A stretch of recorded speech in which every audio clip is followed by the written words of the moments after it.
Hello, hi, welcome to my channel. நான் வந்துட்டு ஒரு கேரட் வெஜிடபிள் அண்டு கொண்டக்கடலை இதை வச்சுட்டு உருண்டை குழம்பு பண்ணி காட்டுறேன். Nothing different. உருண்டை குழம்பு ப்ரொசீஜர் எல்லாம் சேம் தான். அதுக்கான பருப்பெல்லாம் ஊற வச்சுருக்கிறதும் சேம் தான். நான் கொஞ்சம் கேரட்டும் கொஞ்சம் இந்த கொண்டக்கடலையும் சேர்த்து ஊற வச்சுருக்கேன், அவ்வளோதான். கடலைப்பருப்பு, பருப்பு, அப்புறம் வந்துட்டு ஜீரகம், சோம்பு, காஞ்ச மிளகா அண்டு ஒரு 4 பல் பூண்டு, இது எல்லாத்தையுமே வந்துட்டு ஊற வச்சுருக்கேன். இது 3 to 4 மெம்பர்ஸ் சாப்பிட்ற அளவுக்கான ஒரு உருண்டை குழம்பு ரெசிபி. 3 to 4 மெம்பர்ஸ்க்கான புளி ஊற வச்சுருக்கேன்.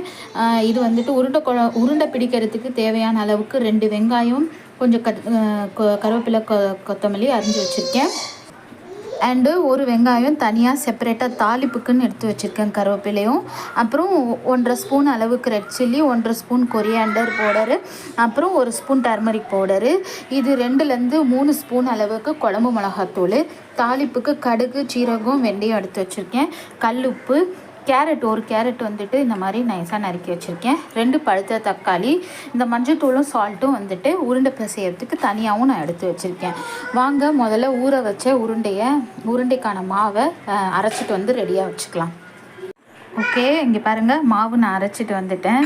அதாவது ஒரு பருப்பு தெரிகிற அளவுக்கு ஒன்றும் பாதியமாக அரைச்சி வச்சுக்கோங்க உருண்டைக்கு. அண்ட் அடுத்தது நம்ம வெங்காயம் போட போகிறோம். தனியாக இதுக்காக நம்ம அரைஞ்சி வச்சுருக்கோம் அது.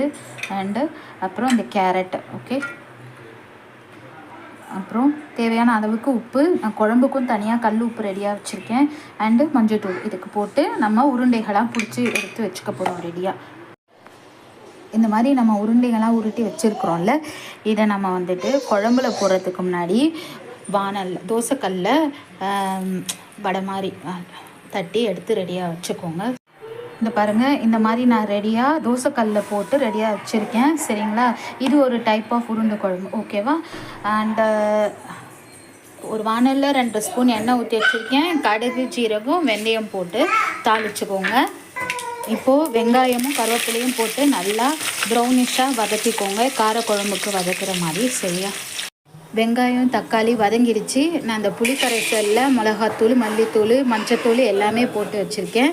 இதை நான் ஊற்றுறேன். இது நல்லா கொதி வந்தோடனே கல் உப்பு போட்டு கொதி வந்ததுக்கப்புறம் நம்ம உருண்டைகளை போட்டு இறக்க போகிறோம். ஓகே, இங்கே பாருங்கள், குழம்புல அந்த உருண்டைகள்லாம் போட்டு 10-15 நிமிஷம் நல்லா கொதிச்சிடுச்சு. அவ்வளோதான், குழம்பு ரெடி. கொண்டக்கடலை, கேரட்டு போட்ட உருண்டை குழம்பு ready. Bye bye, see you.